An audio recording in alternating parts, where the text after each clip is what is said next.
Science. आज के इस वीडियो में हम पढ़ेंगे क्लास 7 के साइंस के चैप्टर हीट के कुछ एक्स्ट्रा क्वेश्चंस। तो शुरू करते हैं। सबसे पहले ये शॉर्ट आंसर टाइप क्वेश्चन है, सबसे पहले उनसे शुरू करते हैं।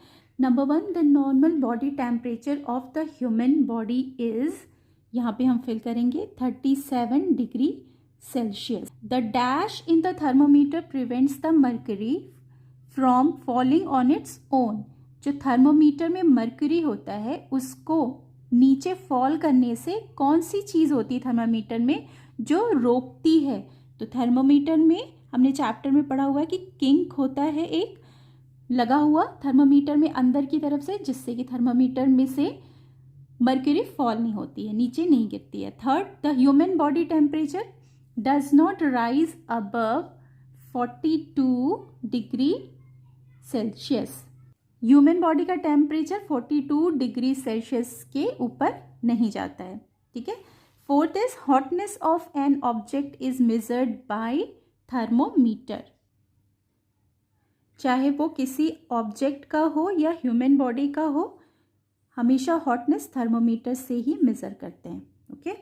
अब आ जाते हैं थोड़े लॉन्ग आंसर टाइप के क्वेश्चंस पे। First question is what is radiation. Radiation क्या है ये हमें डिफाइन करना है। अगर ये शॉर्ट आंसर टाइप आएगा तो आप 2 लाइन में भी लिख सकते हैं। Radiation is the transfer of heat between objects without direct touch. लेकिन अगर ये लॉन्ग में आता है तो आप इसको अच्छे से क्लैरिफाई करेंगे, ठीक है। रेडिएशन क्या होता है? ये हीट का एक टाइप ऑफ ट्रांसफ़र है जिसमें कोई मीडियम की ज़रूरत नहीं होती है और एक हॉटर ऑब्जेक्ट एनवायरनमेंट में हीट रिफ्लेक्ट करता है, एमिट करता है, जैसे वेव्स की तरह। जैसे कि सन से जो हीट अर्थ तक आती है, वहाँ क्या होता है, बीच में वैक्यूम है, तो वैक्यूम्स में कोई मीडियम नहीं है, फिर भी क्या होता है, जो हीट है वो वेव के फॉर्म में अर्थ तक आती है।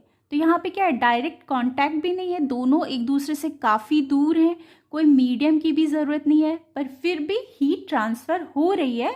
कैसे हो रही है?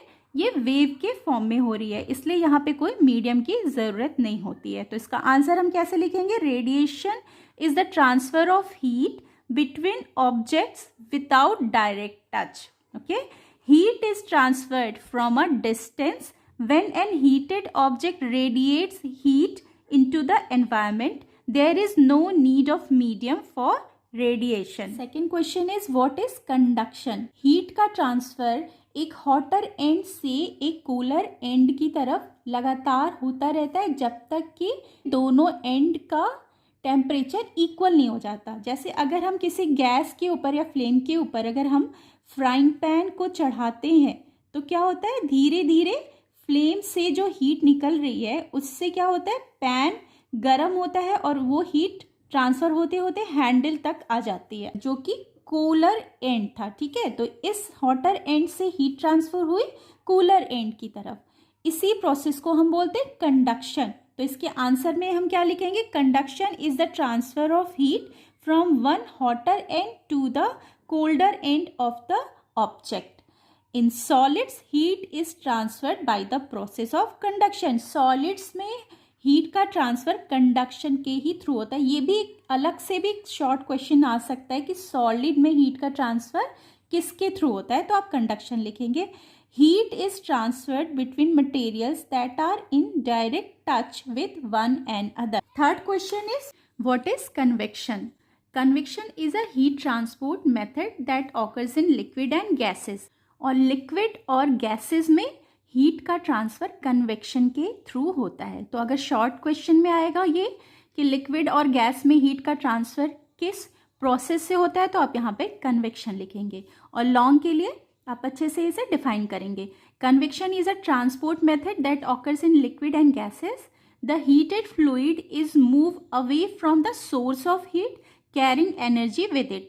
तो इसको यहाँ पे समझ लेते हैं। अगर कोई फ्लेम है तो उसके ऊपर की जो गैस है या एयर है वो क्या होगी, हीट होगी, और हीट होकर के वो एयर एक्सपैंड होगी, एक्सपैंड होके क्या होगी, वहाँ से इस सोर्स ऑफ हीट से दूर चली जाएगी, ऊपर जाएगी, ठीक है, ऊपर उड़ जाएगी, और ऊपर की जो ठंडी एयर थी वो इसकी जगह को ले लेगी और वो फिर सोर्स ऑफ हीट पे आ जाएगी। इसी प्रोसेस को हम कन्वेक्शन कहते हैं। Fourth question is how does wearing woollen clothes keep us warm in winters. Woollens जो हम विंटर्स में पहनते हैं वो कैसे हमारी बॉडी को गर्म रखती है। Woollen clothes keep us warm because number 1, wool does not conduct body heat because it is a bad conductor of heat. Wool क्या करता है, हमारी जो बॉडी की जो हीट है उसको बाहर ट्रांसफर नहीं करता है, ठीक है। Number 2, air trap between the pores of woollen fibres is a poor conductor of heat.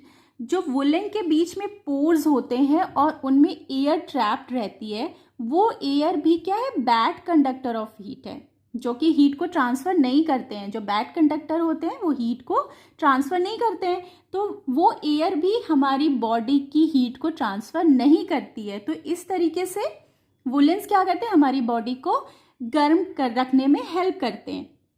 इसका आंसर हम ऐसे लिखेंगे, 2 पॉइंट लिख देंगे और लास्ट में and this reduces the transfer of heat from the body to the environment. Question number 5, what is a sea breeze. Sea breeze क्या होता है। आंसर है the air flows from sea to land during the day is called sea breeze. अब यहाँ पर भी हम short answer में अगर ये क्वेश्चन आता है तो बस इतना ही लिख देंगे कि ये जो एयर फ्लो होती है सी से लैंड की तरफ, इसे हम सी ब्रीज कहते हैं। लॉन्ग के लिए इसको हम अच्छे से डिफाइन करेंगे। The land heats up faster than the sea during day time, so the air above the land becomes warms, expands and rises up. The cooler air from the sea rushes in towards the land to take its place. So the houses in coastal areas are built with windows that face sea to receive the cooler sea breeze. Coastal area में day time में क्या होता है, सी भी गर्म होती है, सी water गर्म होता है और लैंड भी गर्म होता है, मगर वाटर की क्या टेंडेंसी है कि वो जितनी तेजी से, वाटर की टेंडेंसी क्या है, वो धीरे धीरे गर्म भी होता है और ठंडा होने में भी टाइम लगाता है, ठीक है। मगर लैंड में क्या है, वो जितनी तेजी से गर्म होती है उतनी तेजी से वो ठंडी हो जाती है, ठीक है। तो दिन के टाइम में क्या होता है कि लैंड गर्म हो रही है तो इसके ऊपर की जो एयर है तेजी से गर्म हो रही है लैंड, तो ऊपर की जो एयर है वो भी गर्म हो रही है, गर्म होकर के एक्सपैंड हो रही है, एक्सपैंड होकर क्या होती है, राइज होती है। तो वो जो स्पेस है जस्ट लैंड के ऊपर वाला वो खाली हो जाता है, तो वहाँ पर क्या होता है, सी की जो ठंडी एयर है वो फ्लो करती है उस स्पेस को फिल करने के लिए। तो इसलिए दिन में कोस्टल एरिया में क्या होता है, डे टाइम में सी की तरफ से जो ठंडी ब्रीज फ्लो होती है लैंड की तरफ उस स्पेस को फिल करने के लिए, उसे हम सी ब्रीज कहते हैं। And last question is what is land bridge.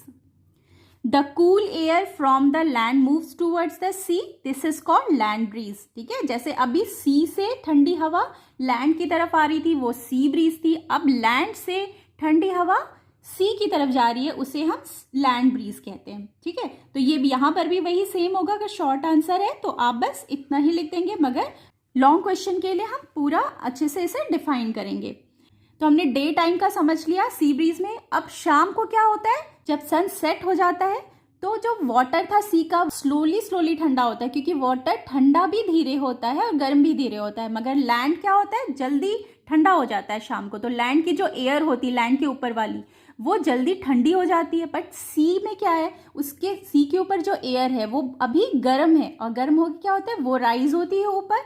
तो लैंड की जो ठंडी एयर है वो सी की तरफ फ्लो करती है उस जगह को भरने के लिए, ठीक है, उस स्पेस को भरने के लिए। तो इसलिए रात के टाइम में, नाइट टाइम में क्या होता है, लैंड ब्रीज यानी कि लैंड की जो ठंडी हवा है वो सी की तरफ फ्लो करती है। तो इसका आंसर हम लिखेंगे the sea and land both gets heated in day time but water of sea cools down more slowly than the land in night. So the cool air from the land moves towards the sea because air above the sea remains warm and rises up, so land breeze fill the space. तो day time में क्या होता है, day में सी breeze सी से land की तरफ आती है और नाइट में लैंड ब्रीज चलती है लैंड से सी की तरफ। इस वीडियो में इतना ही। आई होप इन एक्स्ट्रा क्वेश्चन से आपका हीट चैप्टर अच्छे से तैयार हो जाएगा। चैप्टर के पीछे दिए हुए एक्सरसाइज भी मैंने एक वीडियो में सॉल्व करके समझाया है, इसका लिंक मैं डिस्क्रिप्शन बॉक्स में दे दूंगी। मिलते हैं नेक्स्ट वीडियो में अगले टॉपिक के साथ।